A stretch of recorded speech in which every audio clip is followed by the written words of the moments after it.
Sad, but it's nice to share memories, isn't it? That's the whole point of life, you know. A lot of people often say to me on the show, what was it like when you met this or met that person? And sometimes, as I've said, you know, you meet these people very quickly. Also, sometimes, you know, you're a bit young and stupid and you don't necessarily realize that you're in the presence of greatness. I do remember meeting the brilliant Dusty Springfield, you know, and when I think about it now, I should have given her a lot more respect. But the way, you know, you're very young and, you know, to me, she seemed to be something of another era. Of course, she was. At that particular point, she'd signed to Peter Stringfellow and his record label. I was working alongside him.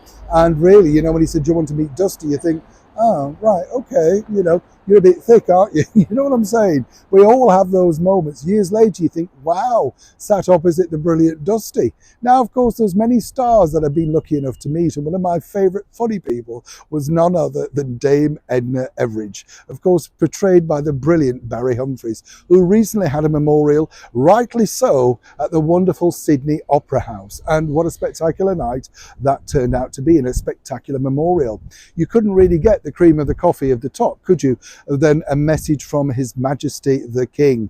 I mean, when you think about it, we all know that infamous now royal box joke, which, you know, when also I know the background to that particular story, a lot of people were really nervous, but Barry said, look, you know, I know them well, they're going to love this joke. They didn't rehearse it. And actually, I don't know if you know this, but Camilla and Charles had no idea what was going on. It was really spontaneous from their point of view. But if you've watched the video online, and millions of people have, you will see just what a lot of fun Barry Humphries made that particular Royal Variety show. Some might say, in fact, he stole it at the very beginning, and it made it very difficult for the rest of the people to now pick that mantle up and, of course, make it a successful night. But His Majesty the King sent over a very warm and loving message. There's one thing a lot of people don't know about His Majesty the King. He has a wonderful sense of humour. It all started way back with his love of the Goons as a young kid. You know, he loved tuning into those. Harry Seacombe told me that. Met him on the North Pier once in Blackpool. I know, this is a glamour of showbiz, love. Now, what's interesting here, as I say, is Barry Humphries had a lovely video message and message sent out from His Majesty the King. And when people talk about comedy greats, you know, there are many, of course. You can go back in time for so many years, whether you like the comedy of, you know, the Three Stooges, Abbott and Costello, you know, Dean Martin, Jerry Lewis, or whoever was huge in your particular country.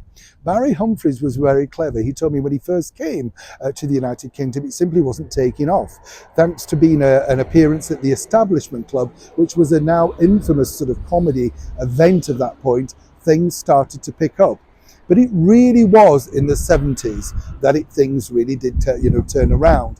And the fact that when he met the then Prince of Wales, who roared uproariously at one of his very early theatre concerts, then he realised that he had a very good person on his side. They remained close friends for many years, often talking and corresponding, all of that sort of thing. And when you think about it, it's always nice to think that even His Majesty the King, being so busy, took the time out to remember such a brilliant, funny man. If you haven't checked out Barry Humphries, do check him out, because just listening to him on Michael Parkinson, if you're a bit fed up, and he's talking to Richard Gere and Lauren Bacall, he's so naturally funny. You can see the host Parkinson has no idea how to control it, and he doesn't want to either. Like His Majesty the King, we truly will miss the brilliant comedic mind of the one and only Barry Humphries. And I was thrilled to know him too. Neil Sean in the very heart of London.